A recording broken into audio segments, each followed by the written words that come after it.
Hola, ¿cómo están? Bienvenidos a una nueva clase de programación como herramienta para la ingeniería. Se escucha bien, ¿cierto? Confírmeme, porfa. Sí, profe, se Sí, escucha profe. bien. Sí, bacán. Bueno, ya. Sorry el toque con eso, pero tengo que asegurarme siempre antes. Bueno, como les mencioné, tenemos una nueva clase de programación corriente para la ingeniería. En esta ocasión nos toca el resumen, slash repaso, slash como quieran llamarle, de la parte B del capítulo 1 que corresponde a estructuras de datos básicas. ¿Ya? Si han visto el programa del curso donde está dividido cada uno de los tópicos, materias que vamos a ver, se habrán dado cuenta que la siguiente unidad, la unidad 2, o el capítulo 2, está centrado en estructuras de datos y algoritmos, que son estructuras de datos más avanzadas que de las que vamos a ver esta clase. ¿Okay?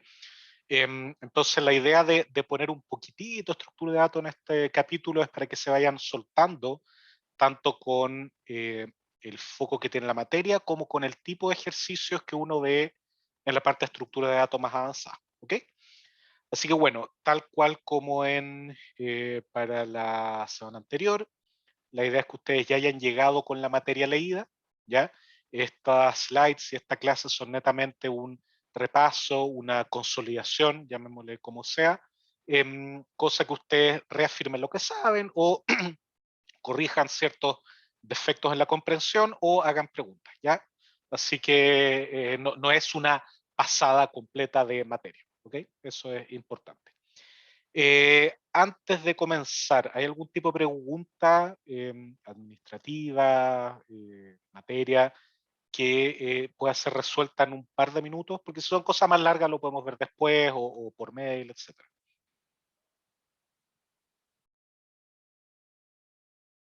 Al parecer. Ya, Pablo publicó hace un par de minutos atrás las notas del taller 1, en general están bastante buenos, que es lo que esperamos. Em, Más tarde vamos a hablar del taller 2 que toca hoy día. Los quiero felicitar nuevamente por la asistencia. Tenemos 108 personas, creo que nunca habíamos logrado tener tanta asistencia tantas veces seguidas. Así que los felicito. Los insto también a seguir yendo a las ayudantías. Fue un grupo bastante grande de gente a la ayudantía del jueves pasado. Este jueves no vamos a tener ayudantía, pero la vamos a tener el lunes de la próxima semana. Este jueves no, porque las actividades de la universidad terminan a la 1. El próximo lunes, en el primer módulo, vamos a tener la ayudantía. En el segundo módulo vamos a empezar la actividad práctica, ¿ya? Y el jueves de la próxima semana vamos a terminar la actividad práctica. ¿Ya? O sea, van a tener todo ese tiempo para hacer la actividad práctica. No tenemos claro si vamos a liberar una mitad del enunciado antes, la otra después. Tenemos que decidirlo bien, pero va a ser más extendido en cuanto a tiempo para adecuar por las limitaciones que tienen las evaluaciones luego de Semana Santa. No podemos hacer evaluaciones el lunes, por lo tanto, hacemos una especie de evaluación extendida, que en el fondo no se entrega el lunes, sino que tienen tiempo hasta el jueves para hacerlo. ¿Ok? Ya, comencemos Profe, entonces. Sí, por le iba favor, a dime. preguntar sí, algo sobre eso. La idea es cuánto debería durar en total. ¿Eso está pensado como para que dure como varias horas, como para de verdad ocupar los 3 días o No, debería ser hecho es antes? esencialmente la misma duración que tendría si fuese en un día, solo que no podemos hacerlo así. Entonces, no va a Ah, ser ok. más larga.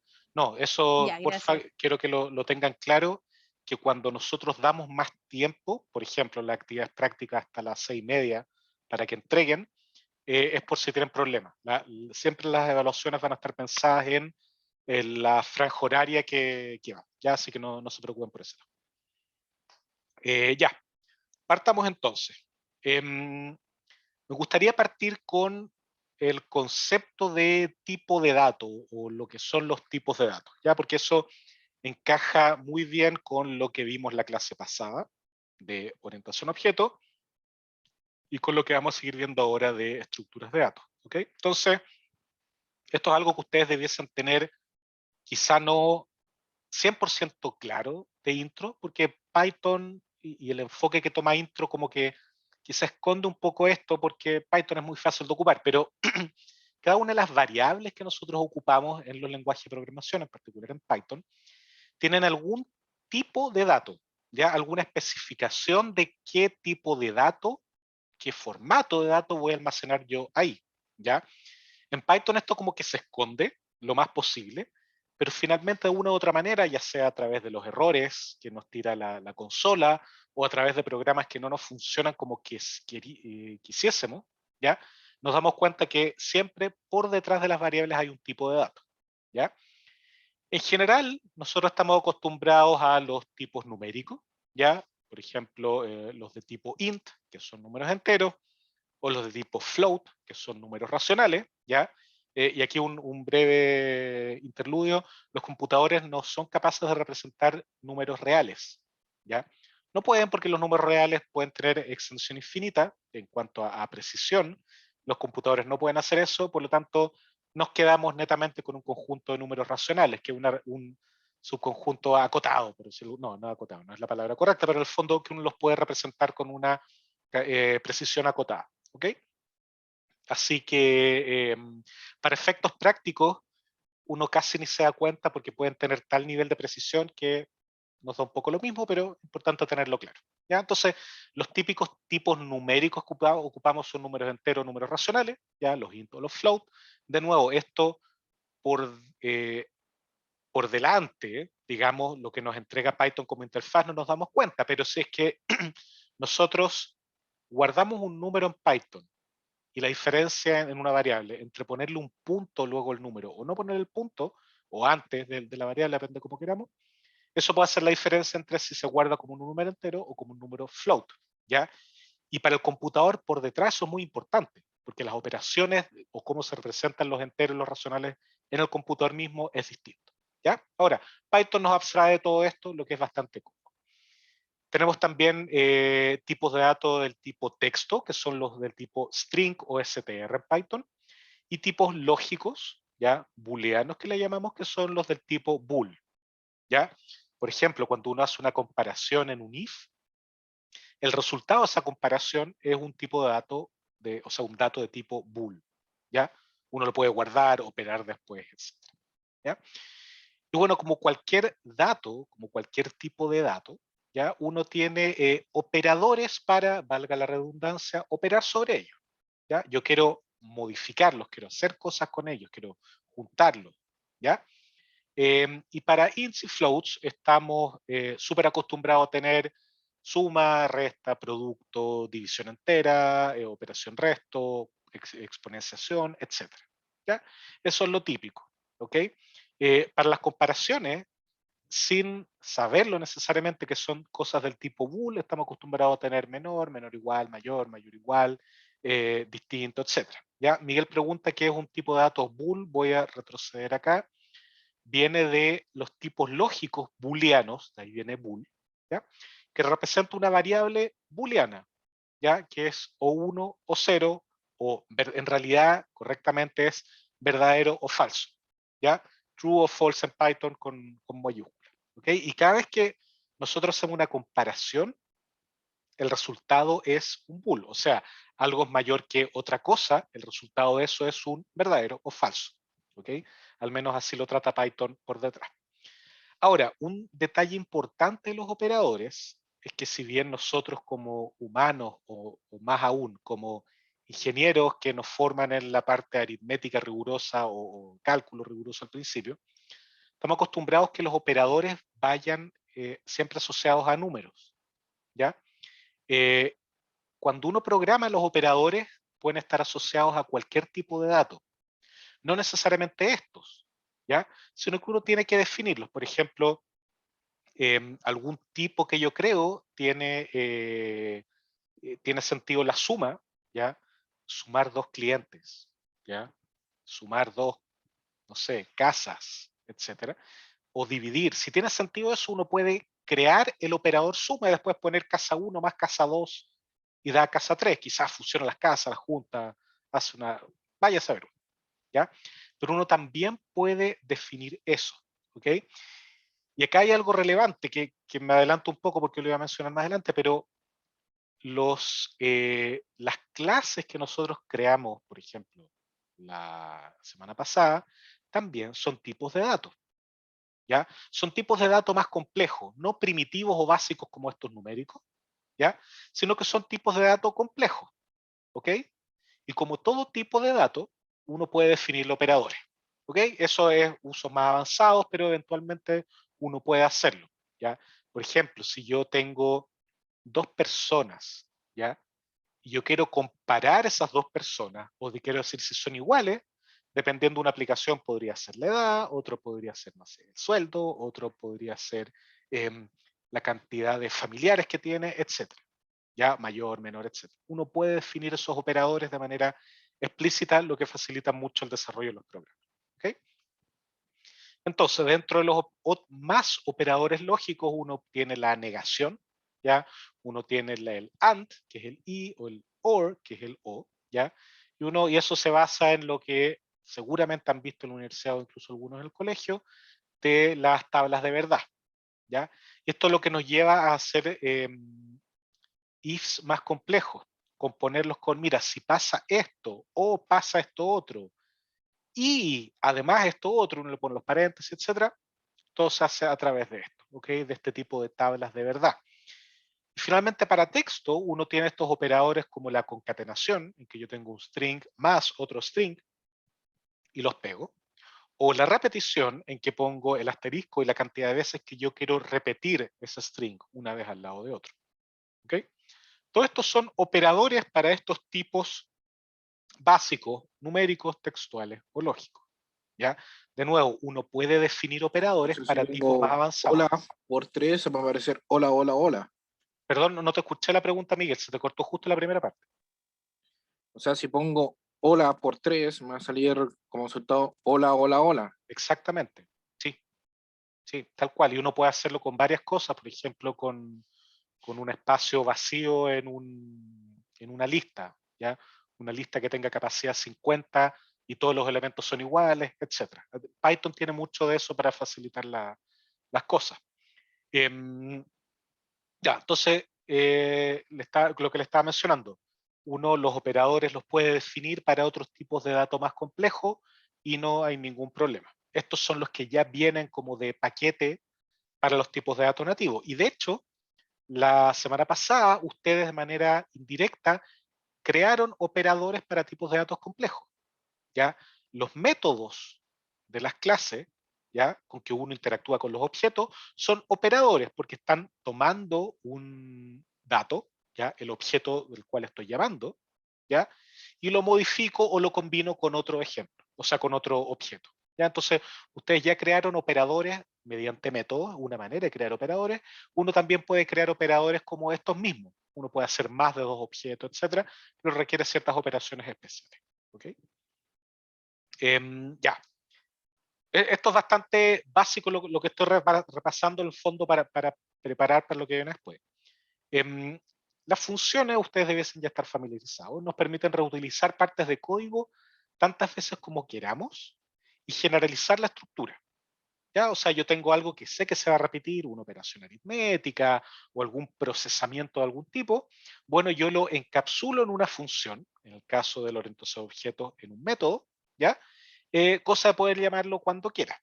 Y la exigencia o gracia que tiene esto o descripción es que mi función recibe como entrada parámetros o argumentos, como queramos llamarlo, y me va a generar un retorno, que es el procesamiento de esos parámetros más datos internos que tenga la función, y me va a entregar un resultado.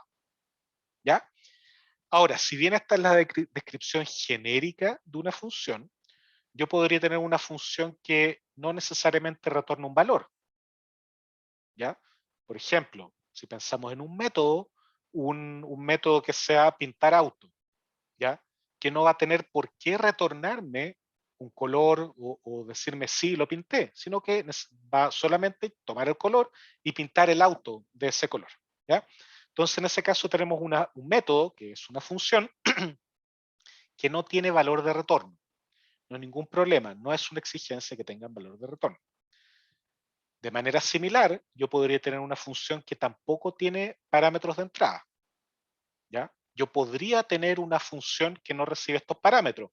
de nuevo, en el caso de un objeto o una clase, yo podría tener un método que es actualizar o incrementar algo, que suma alguna variable interna y de esa manera no necesito meterle un parámetro. ¿Ya? Entonces, no es necesario que las funciones tengan parámetros de entrada ni tampoco valor de retorno. Son perfectamente válidas si no lo tienen. ¿Ya?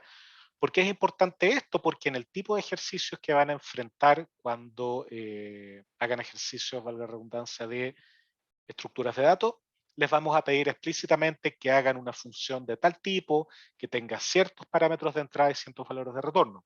Y va a ser fundamental que ustedes sigan estas instrucciones, porque después cuando corrijamos eso, si no tiene esos nombres, no va a poder corregirlo. ¿Okay? Por eso este muy breve repaso de las funciones. ¿Okay? Ya, dudas hasta acá. Camila, porfa, tú tienes la mano arriba. Sí, profe, no, es que estaba escribiendo y no alcancé a anotarlo. Son 2 diapositivas para sacar Ya. una foto, porfa. Sí, ahora Esa, las diapos ya las subí, están arriba por si quieren bajarlas. Está todo arriba. ya, eso era. Listo, Listo. ya estoy lista. Muchas gracias. De nada. Ya. Entonces, esos son los tipos de datos básicos, no la estructura de datos básica, los tipos de datos básicos, ¿ya? Y un breve, muy breve resumen de funciones, ¿ya?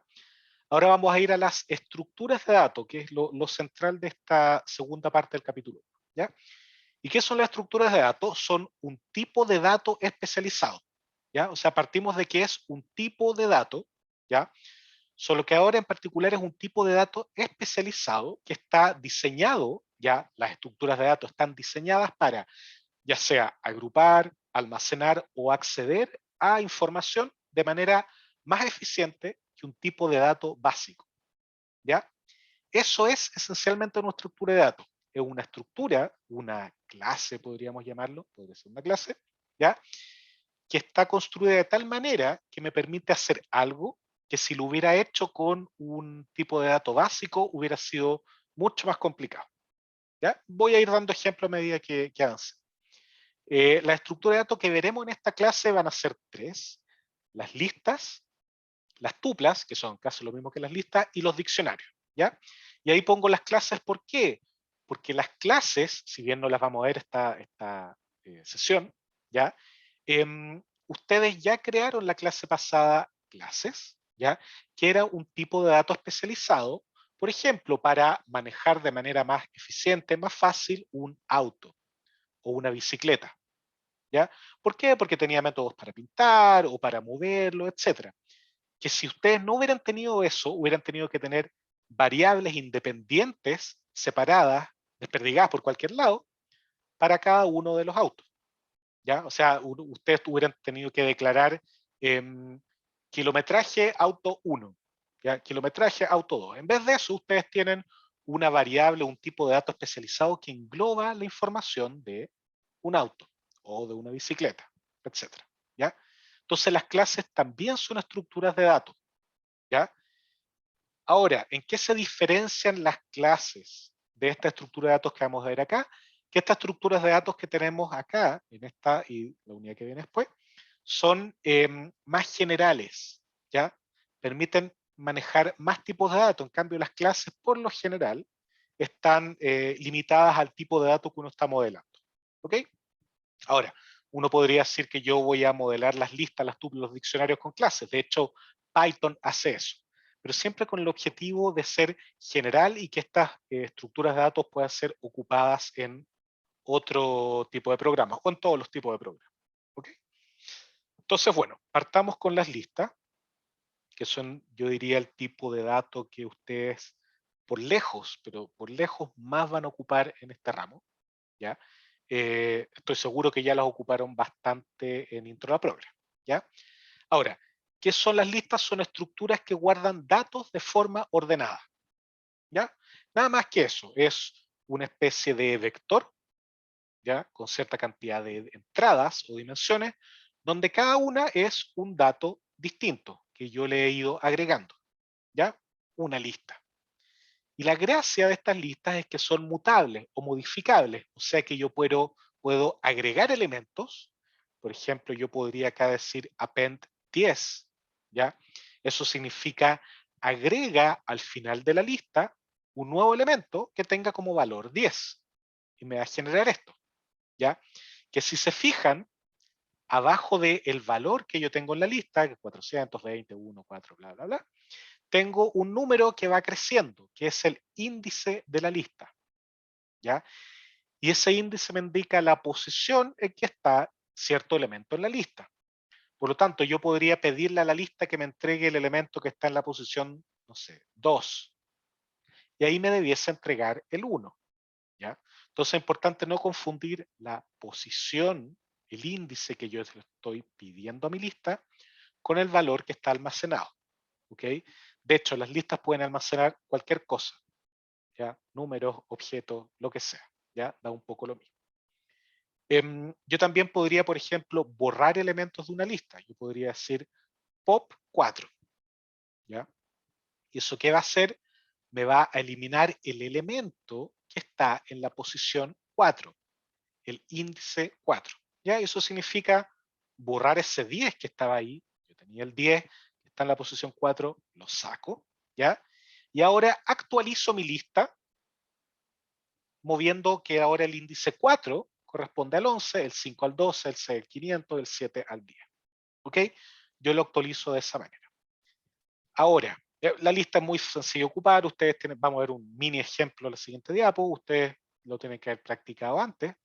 Pero es importante que tengan en mente que si no tuviésemos listas, ustedes los grupos de cosas ordenadas tendrían que modelarlos con variables independientes. ¿Ya? Elemento 0, elemento 1, elemento 2, elemento 3, bla, bla, bla. ¿Ya?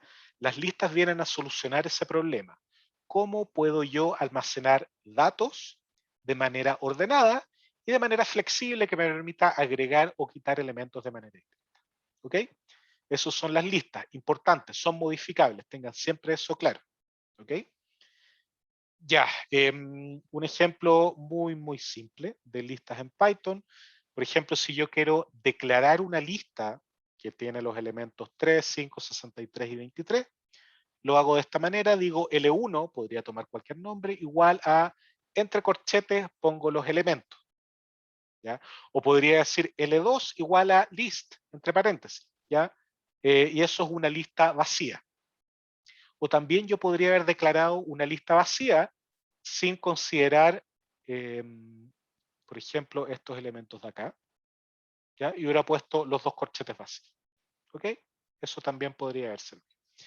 Ahora, si yo quiero, por ejemplo, obtener el elemento que está en la posición 1, recuerdan, acá siempre vamos a partir de 0. Entonces, 0, 1, eso sería obtener el 5. Yo digo L1, corchete 1.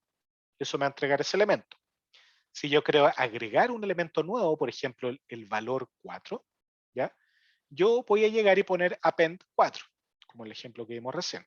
Y si quiero eliminar el elemento que está en la posición 2, o sea, el 63, 0, 1, 2, yo digo pop 2.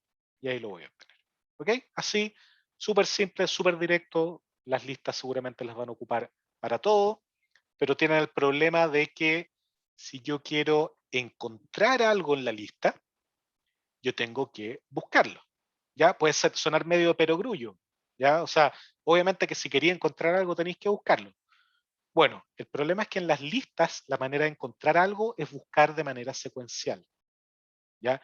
Por ejemplo, en este caso, si yo quiero eliminar el elemento 63 y yo no conozco que está en la posición 2, yo tendría que ir elemento a elemento buscando el 63, ¿ya?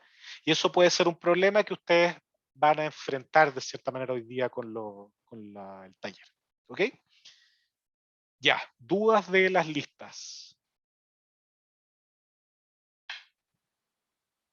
Nada al parecer. A mí me quedó una duda, pero no vimos el comando, pero estaba en la materia del taller. No sé si puedo hacerla muy breve, sobre sort, Sí, ya. o después viene. No lo voy a ver ahora porque eso es materia o se toca en el capítulo que sigue, ¿ya? Pero podemos Ah, ya. tocarlo ahora.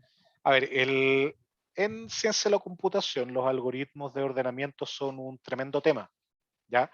Y Python de cierta manera abstrae todo eso y te da un método sort para las listas, en que te permite ordenar la lista y Python elige cuál es el algoritmo más adecuado para el tamaño de la lista. ¿Ok?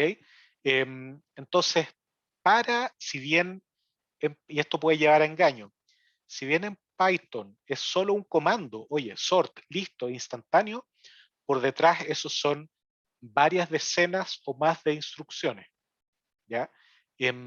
Para los que han tomado flujo en red o cachan algo de complejidad computacional, ordenar es por lo menos n log n, o sea, yo necesito donde n es el tamaño de la lista, n por logaritmo de n operaciones para ordenar una lista, ¿ya?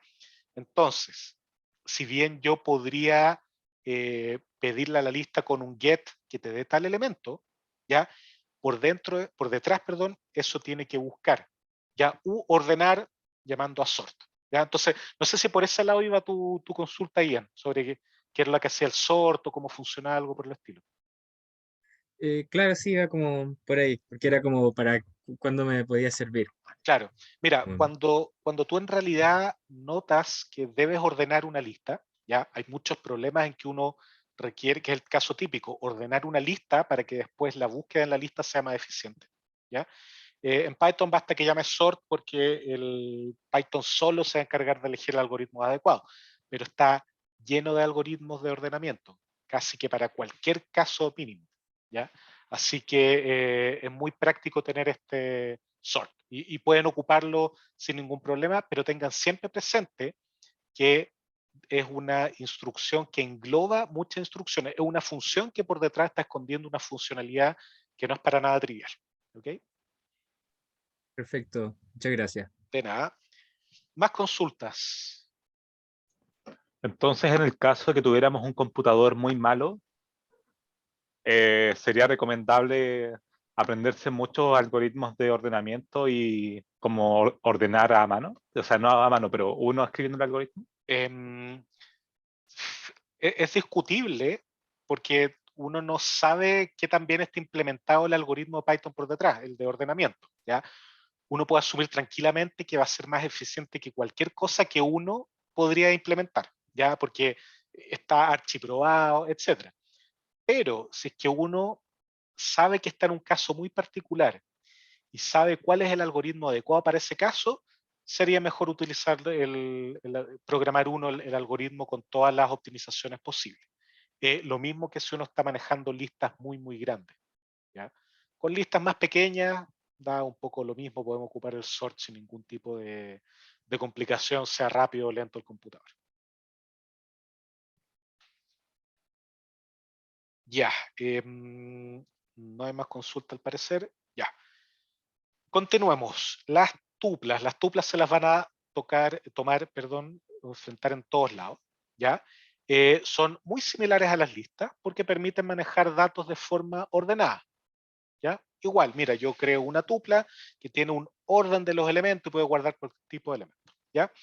Al igual que las listas, se accede a los datos dentro de la tupla mediante índices basados en el orden en que fueron ingresados, ¿ya? O sea, si en mi tupla yo puse primero el 400, que está en la posición 0, y luego puse el 20, que está va a quedar el 20 en la posición 1 porque ya tenía puesto el 400, ¿ya? Pero, y acá la gran diferencia, al contrario de las listas, las tuplas son inmutables, ¿ya? O sea, yo creo una tupla y quedó así para siempre y no puedo modificarla, ¿ya? Y esto es muy práctico cuando yo quiero entregar una variable de retorno que es que requiere mezclar varios tipos de variables, ¿ya? Y no quiero que se cambie el orden porque el orden es importante, etcétera. Yo te retorno una tupla y esa tupla no se puede modificar, ¿ya? Eso es súper importante, ténganlo claro, las tuplas no se pueden modificar, ya les va a tener un error. De hecho, por ejemplo, acá vemos en Python que diferencia una tupla de una lista mediante la declaración acá con paréntesis tradicionales y no con corchetes, ¿ya? Fíjense lo que es interesante. T1, ya, yo podría haber hecho lo siguiente. Un segundo. Yo podría haberlo declarado con corchete en vez de paréntesis, ¿ya? Y olvidémonos lo que viene acá más abajo, ¿ya? T1 va a seguir, yo en ningún lado le especifiqué que fuese lista o no lista, ¿ya? Salvo por este corchete o este paréntesis, ¿ya? De hecho, a ver, me desordé con el ejemplo, sigamos viéndolo con tupla y después voy a hacer el ejemplo correcto porque si no, mientras lo pensaba, queda más complejo, ¿ya? La tupla, entonces, yo la voy a declarar con paréntesis redondo, ¿ya? Similar a como era la lista, pero acá redondo en vez de los corchetes, ¿ya? Y yo pongo lo mismo, los elementos que van a estar dentro de mi lista, perdón, dentro de mi tupla, ¿ya? 3, 5, 63 y 23, ¿ya? De la misma forma que antes, yo podría declarar una tupla vacía, ¿ya? Que antes la lista vacía era list, paréntesis, ahora es tuple, paréntesis, ¿ok? T1 y T2.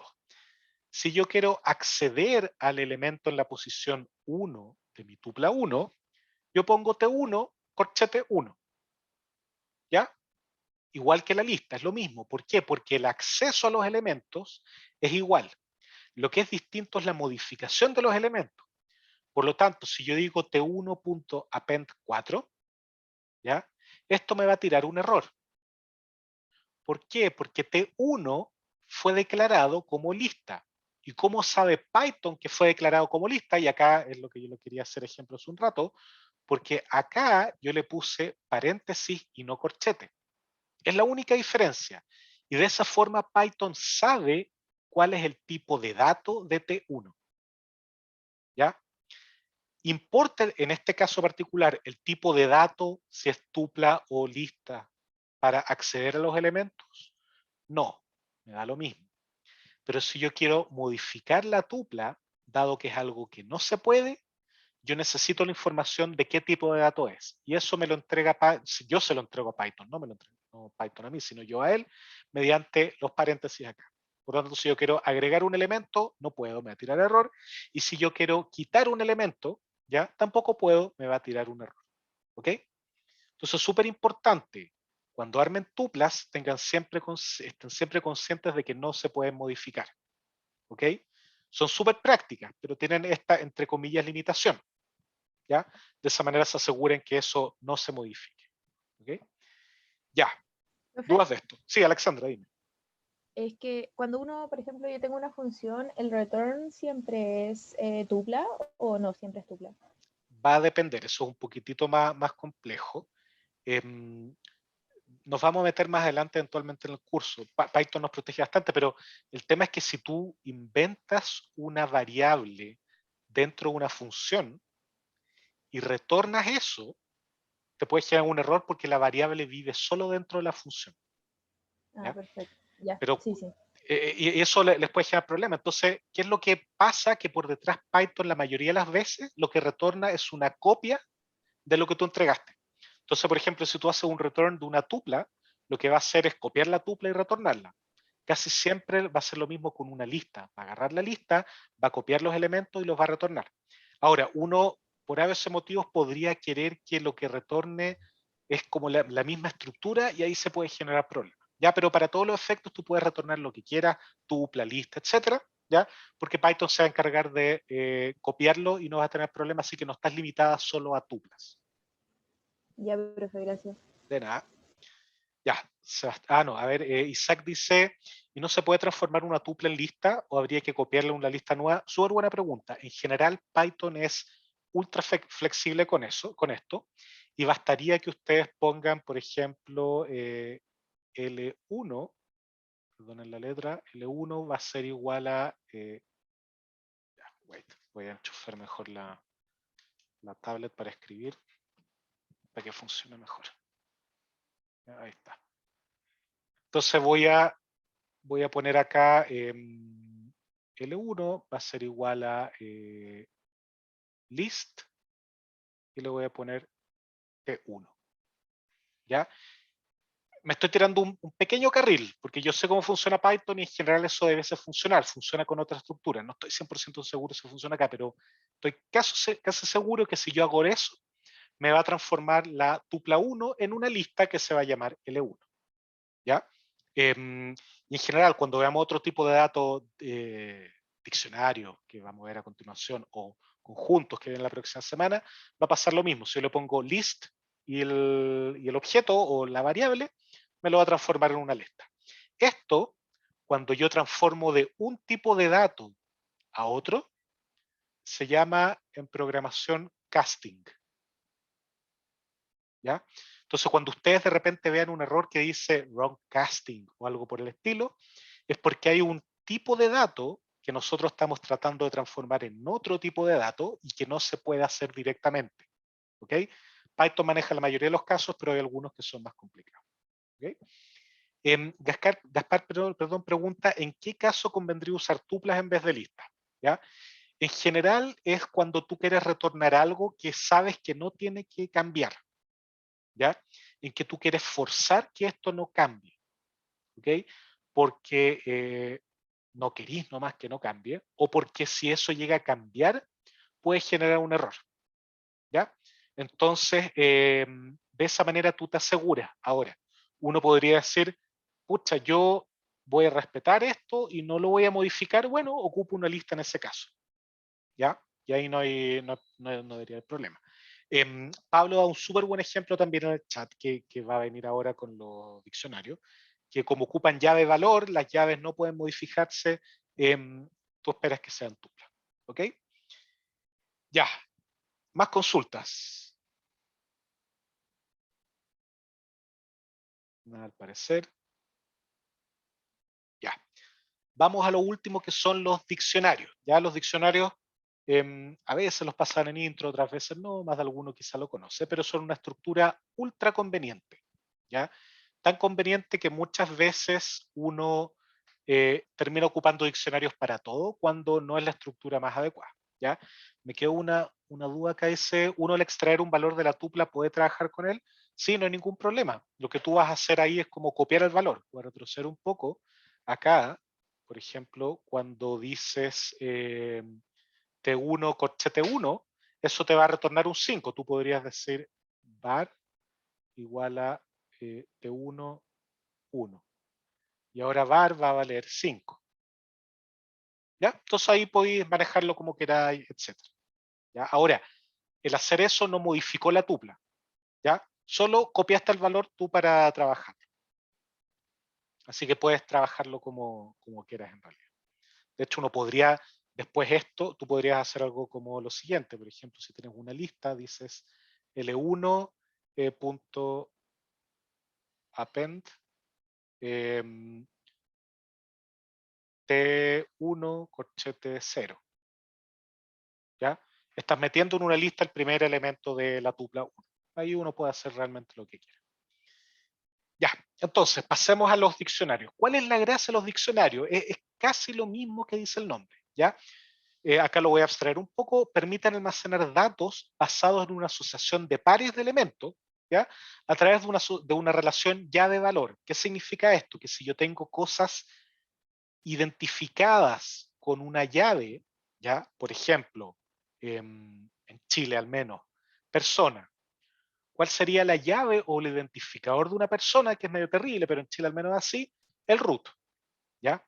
Entonces yo entre persona y root tengo una relación llave-valor. Tengo una llave, que en este caso el root, que me identifica únicamente a una persona, a ese valor. ¿Ya? Entonces los diccionarios se aprovechan de eso y se diferencian de las listas es que si yo a un diccionario le entrego la llave, que la llave puede ser cualquier cosa, ¿ya? Yo instantáneamente voy a obtener el valor. ¿Ya? Algo como esto que tengo acá. Imagínense, yo tengo una bolsa, ¿ya? Con muchos elementos de cualquier tipo, ¿ya? Pero resulta que yo para cada elemento tengo una llave, ¿ya? Y esta llave es análoga a un índice. Ya recuérdense que en las listas yo tengo un índice que identifica cada elemento. Pero ¿cuál es la limitación del índice? El índice es un número entero y tiene que estar ordenado de 0 hacia arriba. ¿Ya? En el caso de un diccionario, yo quito esas restricciones. Mis llaves pueden ser cualquier cosa. ¿Ya? Por lo tanto, yo puedo tener root u otros números o un objeto, ¿ya? Mientras sea inmutable, no hay ningún problema. ¿Ya? Entonces, ¿cuál es la gracia? Que, por ejemplo, si yo quiero obtener este... perdón. Si yo quiero obtener este true que está acá, ¿ya? Que es el estado de algún sistema, o por ejemplo, si pensamos en la clase pasada, si es que el vehículo estaba en pana o no, yo podría tener la variable y preguntarle al diccionario, dame el contenido o el valor de la indexación a través de estado, ¿ya? Y así múltiples otras cosas, ¿ya? Entonces, imagínense ahora lo siguiente, ¿ya? Dado que en una lista yo no puedo tener mi índice que sea distinto de un número, yo estoy obligado a guardar el nombre de la variable y todas esas cosas dentro de cada elemento de la lista. Si yo quiero encontrar un elemento particular de la lista, yo como les había dicho hace un rato, tengo que buscar en la lista hasta encontrarlo. ¿Ya? En un diccionario no tengo que buscar nada, porque si es que yo conozco la llave. Si yo conozco la llave, voy directo al elemento. ¿Ya? Y eso es justamente este bullet que está acá, que yo prefiero el diccionario sobre las listas cuando el caso de uso más común no implica revisar todos los elementos, ¿ya? Sino algunos que son fácilmente encontrables a través de la llave. Si yo conozco la llave, prefiero un diccionario, ¿ya? Porque lo puedo obtener inmediatamente. ¿Ya? Vamos a ver un ejemplo para clarificar un poco las cosas. Yo puedo declarar este diccionario 1 de la siguiente manera.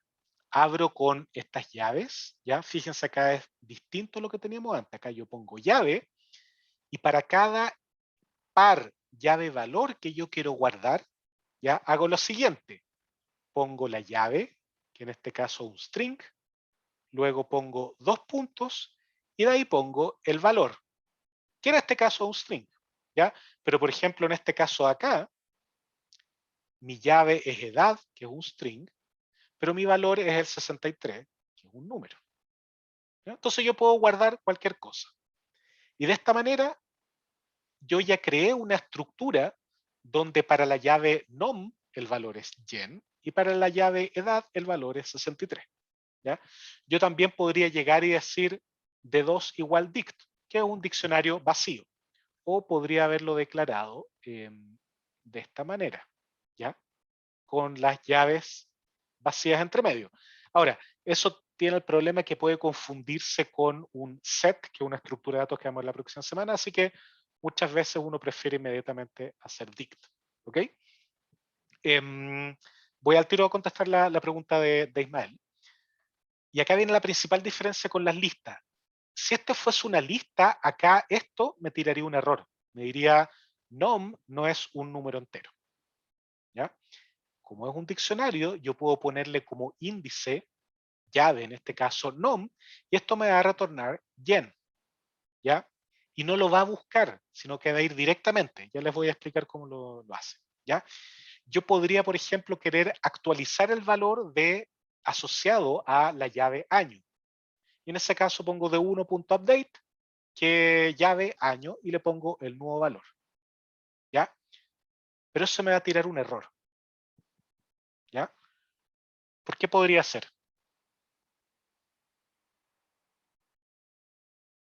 No No existe la existe la llave. llave de año. Exactamente, ¿ya? Yo no tengo año, por lo tanto yo no voy a actualizar, sino que lo voy a agregar, ¿ya? ¿Y cómo lo agrego? Bueno, muy simple, yo podría poner de 1 año igual a 1960. Y listo, ¿ya? Ahora, Isaac puso por la ñ, ya, súper buen punto. no tengo a esta altura si Python reconoce la ñ, ¿ya? Pero no es ese el caso particular, pero es algo que uno tiene que tener ojo, ¿ya? Voy a contestar la pregunta de Ismael y después voy con la de Camila. Dice, ¿cómo funciona el algoritmo que trabaja por detrás en Python al acceder instantáneamente un valor por medio de una llave en un diccionario? Y aquí me voy a colgar de algo que acaba de poner Gregorio, que dice el diccionario de Python es una tabla de hash. Sí, esa es la respuesta. Ahora, ¿qué es una tabla de hash? ¿Ya? Una estructura de datos, un diccionario es esencialmente lo mismo que eso. Una estructura de datos que permite, a partir de una llave, por ejemplo, un string, por ejemplo, hola, ¿ya? Los diccionarios y las tablas de hash lo que hacen es calcular una función a partir de un string o de cualquier otra cosa, ¿ya? Y esa función se llama hash, ¿ya? ¿Y qué es un hash? Es un número, ¿ya? Que tiene que cumplir ciertas características, como por ejemplo que en realidad es una función de hash, ¿ya?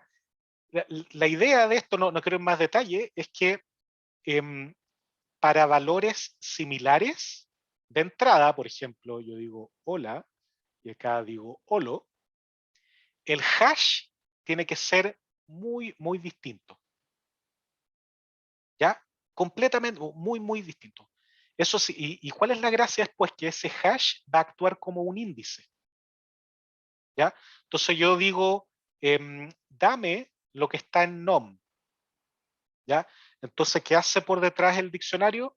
Yo voy a agarrar nom, ¿ya? Le voy a calcular la función, que es una función que toma como entrada un string y retorna un número. ¿Ya? Voy a obtener ese número y yo voy a ir a una lista que en esa posición tengo almacenado ese número, ¿ya? O algo por el estilo. Entonces, de esa manera yo puedo ir directamente a buscarlo, ¿ya? Ahora, la teoría de tablas de hash es mucho más profunda. Las funciones de hash como esta tienen que cumplir ciertas características, que no se repitan los valores o se repitan mínimamente. Una serie de cosas que de verdad no tienen ni un sentido discutir en un curso en que estamos más interesados en utilizar esto, ¿ya? No digo que no sea interesante, de hecho, es súper choro, súper interesante, etcétera, pero si yo quiero ocuparlo, no me importa mucho, ¿ya? Sí es interesante, es importante saber cómo funciona a alto nivel, que en este caso yo tomo el string o tomo la llave, le calculo una función, me entrego un número y ese número va a ser mi índice y ahí lo voy a obtener, ¿ok? Ya, espero que haya quedado un poco más claro. Si no, hay harto material de eso y les puedo pasar sobre cómo funcionan estas cosas. ¿Ok? Camila, tú tenías la mano levantada hace rato. Sí, profe, tengo primero una duda como el curso en el aspecto de, por ejemplo, ya, ahora tenemos el taller 1 parte B, ¿cierto? Ujú. ¿En ese taller parte B incluye todo lo del A y el B o solamente lo que vemos siempre cada sesión? Ya, el taller debiese centrarse esencial y principalmente en la materia puntual, o sea, el de hoy día en la B. ¿Ya? Ya, Ahora, mucha de la materia es acumulativa, ¿ya? Eso significa que lo de orientación objeto, usted podría parecer algo, pero no una pregunta de orientación objeto, sino una pregunta en que diga, bueno, y modele esto como una clase, ¿ya?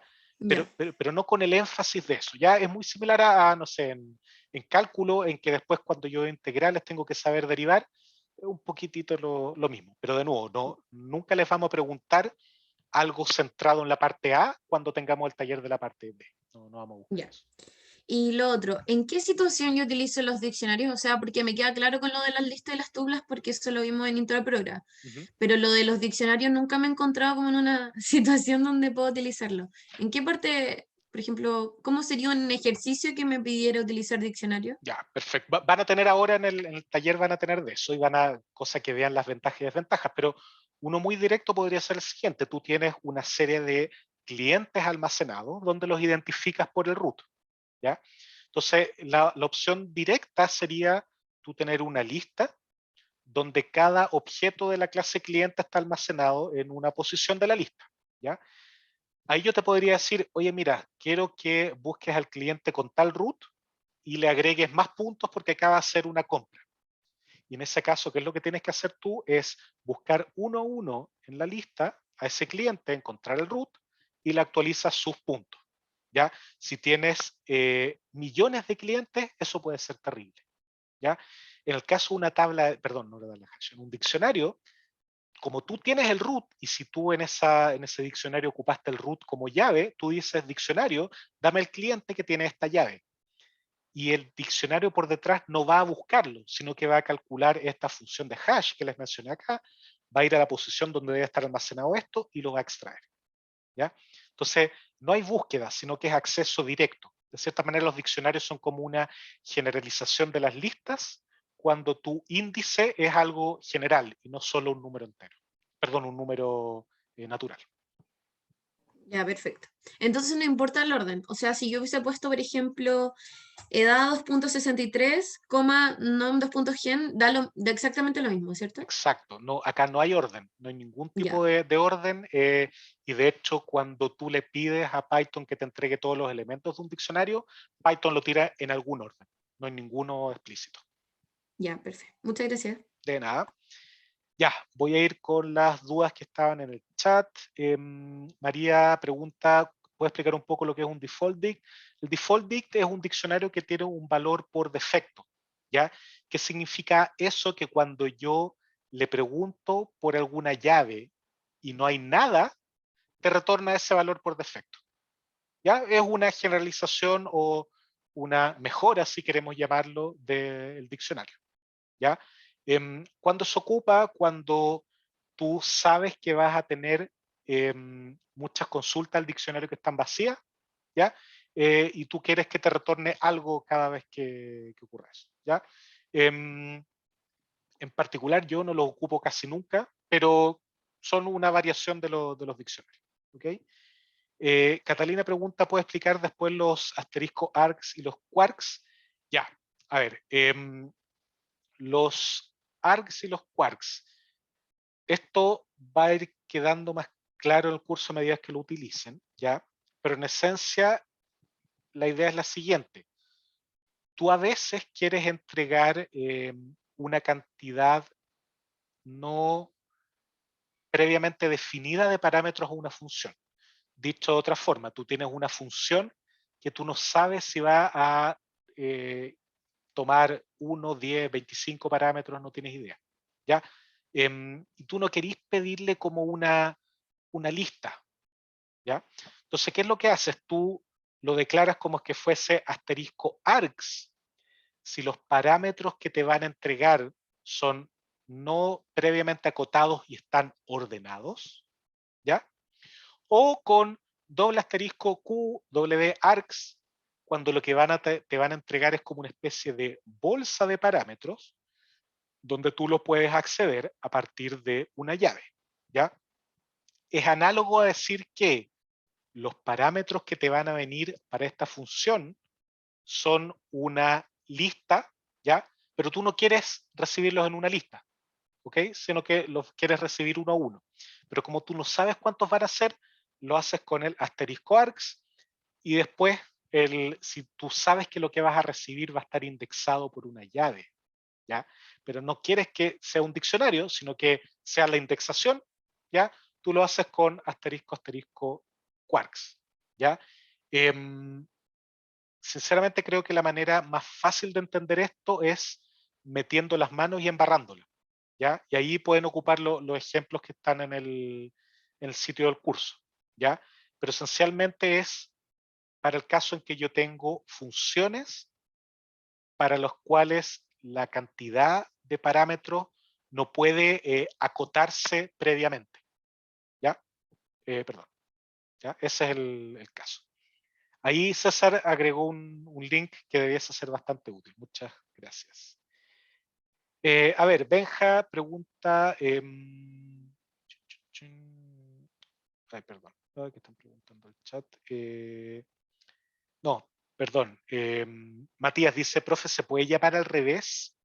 ¿A qué te refieres al revés? Ah, ya, o sea que tú pones el valor y que te entregue la llave. Uno podría hacerlo, ahí le preguntas si es que hay un valor que está almacenado, pero eso sí implica búsqueda, ¿ya? Eso no es rápido. Tú podrías hacerlo, pero eso implica búsqueda y no va a ser más rápido que una lista, ¿ya? Así que no hay mayor ganancia en ese caso, ¿Ok? Benja pregunta, profesor, así como de uno, ¿podría hacer un ejemplo cómo serían dos clientes de la forma que está Yen en D1? A ver, no sé si entiendo tu pregunta. Ah, ya, tú dirías que la llave en ese caso son los nombres, porque acá si yo pongo nom, la llave nom ya está utilizada. ¿Cachai? Ahí en este caso de uno sería un cliente, ¿ya? O una persona, etcétera. ¿Ya? Si yo quiero un diccionario que almacene múltiples clientes, ¿ya? Lo que yo necesito es que la llave no sea nom, sino que sea el root, ¿ya? Y no digo la palabra root, no eso, sino el root, 20 millones, bla, bla, bla, bla, bla, bla. ¿Ya? Entonces, de esa manera tú podrías tener, con el veintitantos millones, tú podrías tener Yen, y con el 20 otros millones, Juan, etcétera. ¿Ya? Supongo que iba por ese lado tu Benja.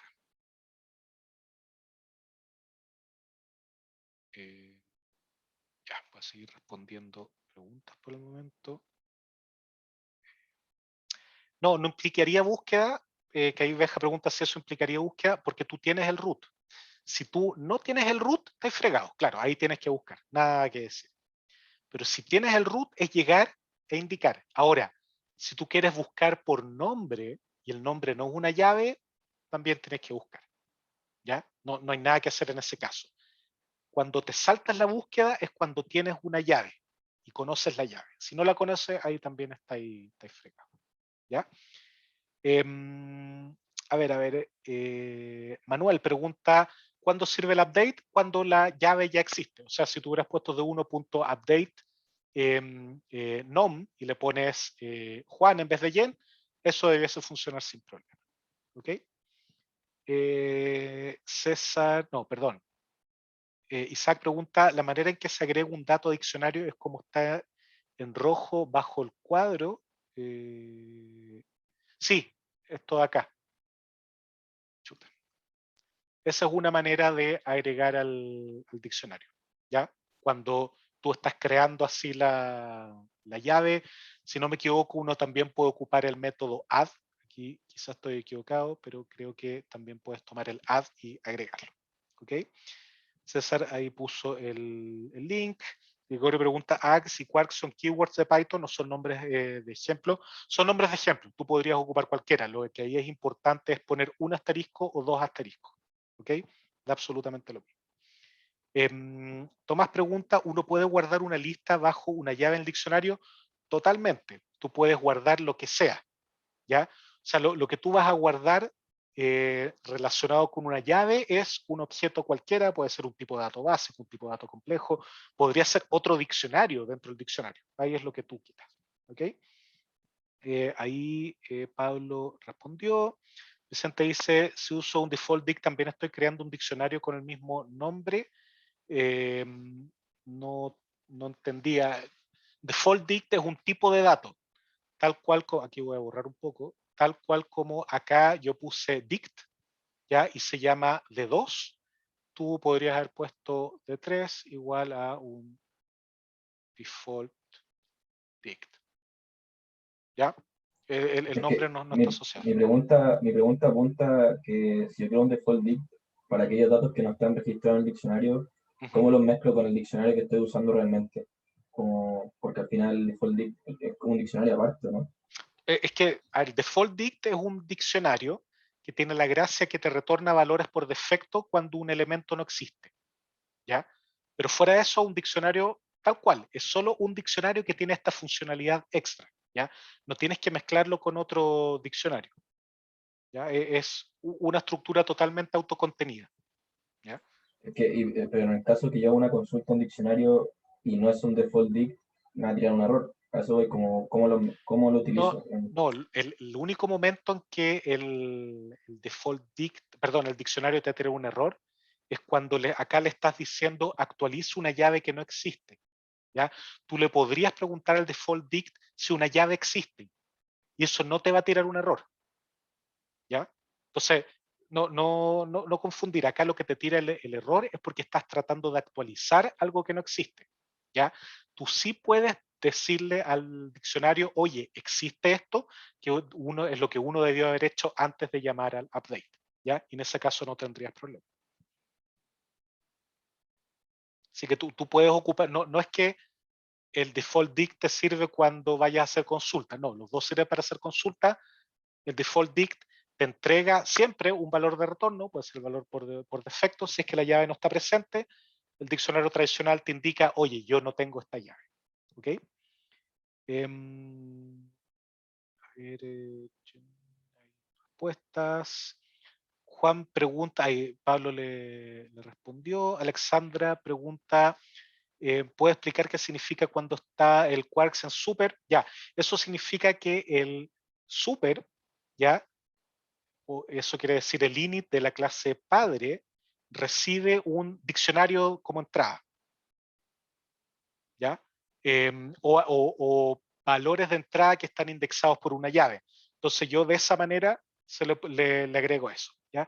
Valentina indica, creo que igual se puede agregar un elemento, un diccionario con update key value. Creo que sí, no estoy seguro. Ahí me pillas, tendría que ver si es que te genera un error o no. ¿Ya? Sebastián dice entonces tanto las llaves como los valores pueden ser cualquier tipo de dato. Sí, ¿ya? Pero hay que tener ojo de que la llave sea inmutable. ¿Ya? Los strings son inmutables. ¿Ya? El problema sería el siguiente. Si tú metes algo, un tipo de dato que no es inmutable, y después por fuera modificas el valor de eso, ya el diccionario va a hacer cualquier cosa porque la función de hash que les expliqué no sería válida para ese valor que yo le metí. ¿Ya? Entonces, uno puede ocupar como llave cualquier cosa que sea inmutable. ¿Ya?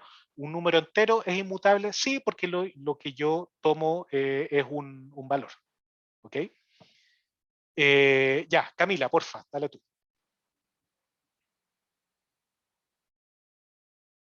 Que estás con la Profe, mano no arriba. bajé la mano. Ah, Perdón. ya, era de antes, ya, no te preocupes. No te preocupes. ¿Ya? Ya, me gustaría pasar a la siguiente slide antes que se nos acabe el tiempo. El update, Sí, ahí, ¿por qué sale error? Eso es porque tiene que actualizar y tendría que tener o nom, que es nombre, y tendría que o tener edad para poder actualizarlo y cambiarlo. no entendí tu pregunta. Eso debiese ser porque el año no existe como llave. Ahora, en una de esas me condorié y eso no tira error y es pifia mía de haber ocupado versiones antiguas de Python. ¿Ya? Pero puede ser, pero en este caso, al menos de la manera en que yo lo vi, y de nuevo puedo estar equivocado, es que como año no existe como llave todavía, el update Lo me va a crea. tirar un error. ¿Ya? Ahora, quizás estoy ¿Y cómo, equivocado y no lo consideren, ¿ya? Pero cómo se puede agregar uno? Es como lo está ahí escrito ahí abajo, ¿cierto? exactamente. De uno año punto. No, de 1 año 1960. igual 1960, exacto. Ah, bueno, igual. Sí, eso. Y Voy a había un borrarlo. puntito. Sí, sorry, es mi mala caligrafía. Déjenme borrar y pongo igual. Ahí sí. Ahí sí. Ya, gracias. De nada. Ese Ya, ador que sale ahí no perdón. tiene nada que ver. ¿Cuál? ¿Qué cosa es esto que está a la derecha? Sí. Sí, no, borrémoslo. Era add. En el fondo era otra manera que no estoy seguro de agregar elementos en un diccionario. Ya es algo que no estoy seguro, pero podría funcionar. Sí, que casi todas las estructuras lo tienen. ¿Ya? Ya, perfecto. Me gustaría pasar las siguientes dos slides que son súper importantes para lo que viene a continuación. ¿Ya? Entonces, acá, olvídeme un poco de la materia. Ya pasamos a talleres. ¿Ya? El objetivo parcial de todos los talleres, ¿ya? Es el básico, el desde que estamos buscando nosotros. ¿Ya?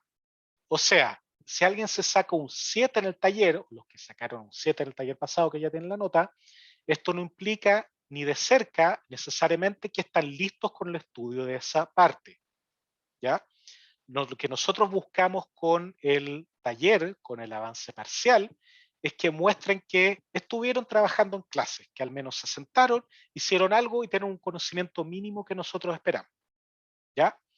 Ahora, por el contrario, si ustedes completaron el taller en el tiempo asignado con una solución adecuada, sí es un indicador de que el estudio está a un buen nivel.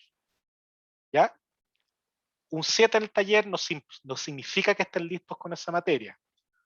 Haber completado o casi completado el taller en el tiempo con una solución adecuada, no necesariamente perfecta, pero adecuada, sí indica que están en un buen nivel. ¿Ya? Así que, no, ¿por qué pongo esto? Porque no quisiéramos que tomen como vara de que están listos con el estudio un 7 en el taller. ¿Ya? Tomen el taller, la nota del taller como asistencia, como un poquitito más que la asistencia. ¿Ok? Ahora, esto no quiere decir que estamos mirando menos sus resultados, no, para nada. Lo único que queremos es que no se confíen. No nos gustaría que alguien llegue con 2 7 en los talleres y dé bote en la actividad práctica porque pensó que al tener un 7 no tenía que estudiar más. ¿Ya? El taller completo es un buen indicador del nivel, ¿ok? No el avance parcial. ¿Ya? Ahora, con respecto a, llamémoslo, advertencias o comentarios útiles, las evaluaciones que no se entreguen por GitHub no van a ser corregidas. ¿Ya? Así que por favor, si es que queda alguien que todavía no haya linkeado su cuenta de GitHub, háganlo ahora. La idea era que lo hicieran hace 2 semanas atrás, más o menos. ¿Ok? Por favor, háganlo. Corre algo muy parecido para el formato de entrega. ¿Ya? Dado que nosotros recolectamos automáticamente por la cantidad de alumnos que son, requerimos que tanto el nombre del archivo como la carpeta que guardan sigan cierta estructura. ¿Ya? Y en este caso es T1B y los archivos dentro son T1B.py o .ipynb. ¿Ya? Las evaluaciones que no respeten ese formato van a ser penalizadas. ¿Ya? ¿Ok? En el caso de los talleres, es esencialmente, mira, esto no lo vamos a corregir. En el caso de los laboratorios, ¿ya? Ustedes van a tener un cierto descuento por no respetar el formato. ¿Ok? Porfa, tenganlo presente. Mi recomendación para evitar esto es, empieza la clase y ustedes llegan y hacen un commit parcial, ¿ya? Aunque no lleven nada, una clase, una línea. Listo, lo suben y con eso ya tienen algo avanzado, cosa que después, cuando vayan a entregar las cosas, ya están seguros de que el Git le está funcionando y hacen un add, commit, push y están listos. ¿Ok? Porfa, traten de seguir esta recomendación, es súper importante. ¿Ya? Y finalmente, algo que causó problema la semana pasada. ¿No se puede simplemente subirlo directamente utilizando el Go to Field? No era, disculpe. El Field, down fields. El fondo tú dices ocupando directamente la interfaz de GitHub. Sí. No hay ningún problema. No hay ningún problema. Lo que pasa es que muchos tuvieron problemas porque no se les creaban las carpetas, etcétera. Da lo mismo. En esta versión del curso da lo mismo si lo hacen con Git add, commit, push o si lo hacen con la interfaz gráfica. Ningún problema, como les sea más fácil. Pero háganlo antes. No esperen hasta la hora para hacerlo porque siempre va a fallar ahí. Siempre. ¿Ya? Regla 1. ¿Ya? Así que tengan ojo con eso. La segunda cosa, súper importante, ¿ya? La semana pasada causó problemas, esencialmente demora, el uso de la cola de atención en Discord. Primera vez que lo estaban ocupando, ok, ¿ya? Pero para aclarar, para que esta semana funcione todo bien, el uso de esta cola es exclusivo para dudas que requieran mostrar el código, ¿ya? Cualquier duda de materia o enunciado tiene que hacerse a través de los canales ya sea de voz o texto disponible. ¿Ya? Si quieren texto, llegan y escriben. Si quieren por voz, en el canal de texto avisan, oye, ¿puedo hacer una pregunta de voz en el canal tanto? Y lo vamos a ver. ¿Ya? ¿Por qué? Porque la idea de tener este tipo de cola es porque el código, como no se puede mostrar públicamente, tenemos que tener un mecanismo para que sea privado. ¿Ya? Si son dudas de materia, eso no es privado, son para todo. ¿Ok? Así que, porfa, les pido que si es algo que es general, materia o cosas así, canales de voz o texto, si es algo que requiera mostrar el código de ustedes, ¿ya? Porque si es una duda con respecto al código de la materia, lo pueden hacer por canal de voz o texto, ¿ya? Pero si es algo del código de ustedes que no está funcionando, ahí van a la cola de atención, ¿ya? Las dudas de instalación de programas se deben resolver a través de los tutoriales disponibles, ¿ya? Hay un tutorial, revísenlo ahí. Ya hay una serie de cosas que ya están listas, por favor, revisen ahí. Y se les recomienda hacerlo antes de iniciar la clase. ¿Ok? Ahora, si ya están convencidos que requieren una atención en la cola privada, sigan las instrucciones que están descritas en el canal Display Cola, que son unirse al canal de voz cola. ¿Ya? Esto que voy a decir es lo mismo que ya está escrito, ¿ya? En Discord. Es unirse al canal de voz cola, luego ingresar a la cola, ya sea dándole una reacción al QBot o ejecutando el comando exclamación join cola.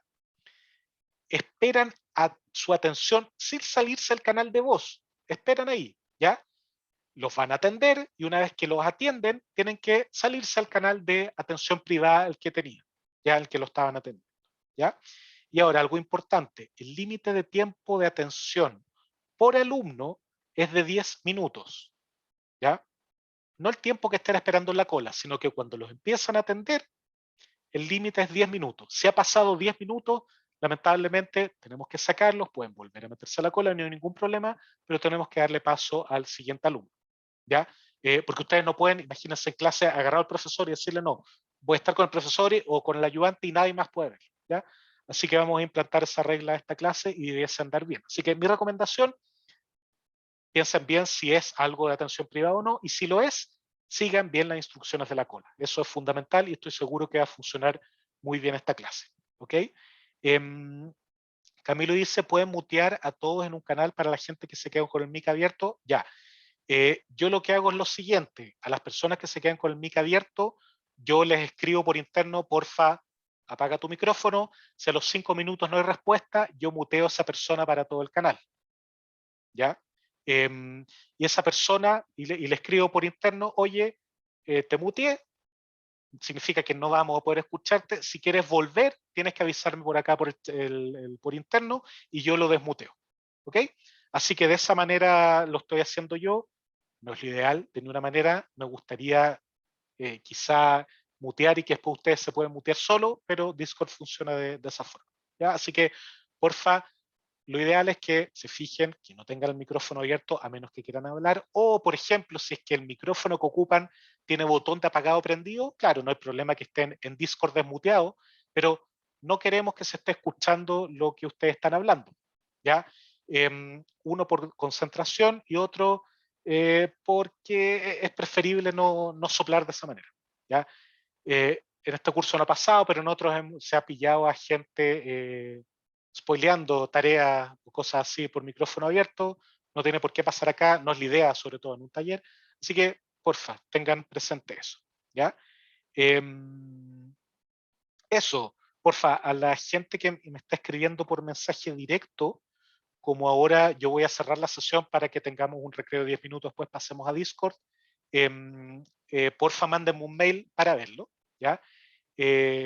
Antes de esto voy a dejar de compartir pantalla, voy a abrir muy rápidamente el enunciado, ¿ya? Para que lo veamos de una carrera.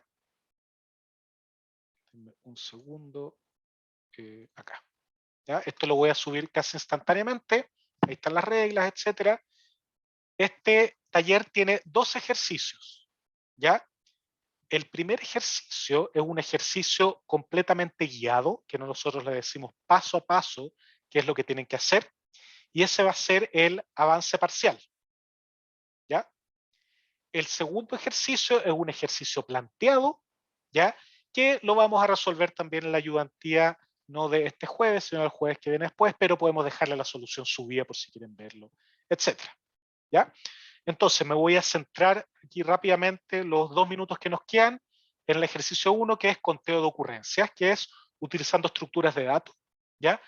Construye un programa que cuente las ocurrencias de cada palabra distinta en un texto, ¿ya? Y para esto siga las instrucciones. Y las instrucciones son, le vamos a entregar un texto como una lista de palabras, una lista de strings, ¿ya? Considere que puede haber palabras repetidas, ¿ya?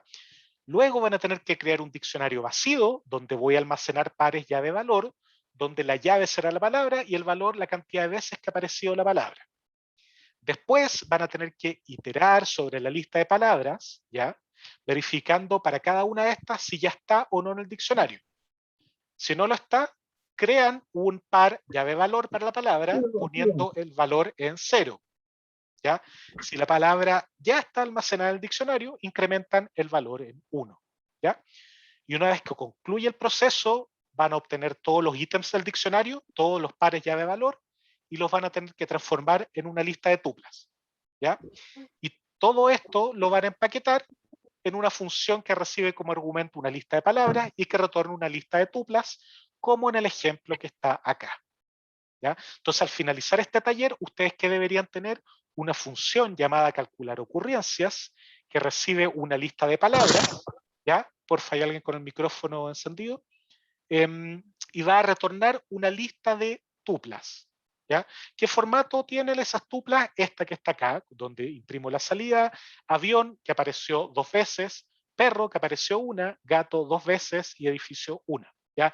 Da lo mismo el orden en el que aparezca, etcétera. Lo importante es que sea un conjunto, una lista de tuplas, llave valor, perdón, palabra, ocurrencia. ¿Ya? Eso es lo que tienen que hacer como objetivo parcial. Dado que está especificado paso a paso lo que tienen que hacer, debiesen demorarse poco porque es casi que replicar lo que está en la materia y lo que hemos visto en esta clase. ¿Ya? Así que ese va a ser el taller, lo voy a subir al instante al syllabus. En este momento vamos a ¿cómo se llama esto? A tener el recreo, ¿ya? Y volvemos a las 3:30 a Discord. Yo lo voy a subir al tiro, los que quieran empezar a trabajar, hágalo, no hay ningún problema. Camilo pregunta si pueden usar try, no hay ningún problema. O sea, si ustedes quieren ocupar cosas más avanzadas que no hemos visto, ocúpenlas mientras sigan ocupando las estructuras de datos que les pedí. ¿Ya? Cristóbal pregunta, ¿es obligación entrar a Discord? No, no es obligación. Nosotros los instamos a eso porque es una manera de que nosotros hacemos seguimiento si la gente está asistiendo o no al curso. Este semestre nosotros tenemos un ayudante que está dedicado a verificar si las personas están asistiendo o no, si se están quedando muy atrás en el curso, con el fin de contactarlos y tratar de levantarlos y que no boten el ramo, ya que traten de aprovechar. ¿Ya? Así que yo prefiero que vayan a Discord, sobre todo si tienen problemas. Si te sale más complicado, salte, no hay ningún problema. Yo sé que suena todo el rato cuando la gente entra y sale, pero puedes mutear las notificaciones, ¿ya? No hay ningún problema, ¿ya? Pero como te salga más cómodo, puedes no entrar si quieres, ¿ok? No es obligación. Ya pues, dejemos hasta acá esta parte de la sesión. Volvemos en 10 minutos a Discord para el taller. Traten de descansar este ratito. Nos vemos. Chao, chao.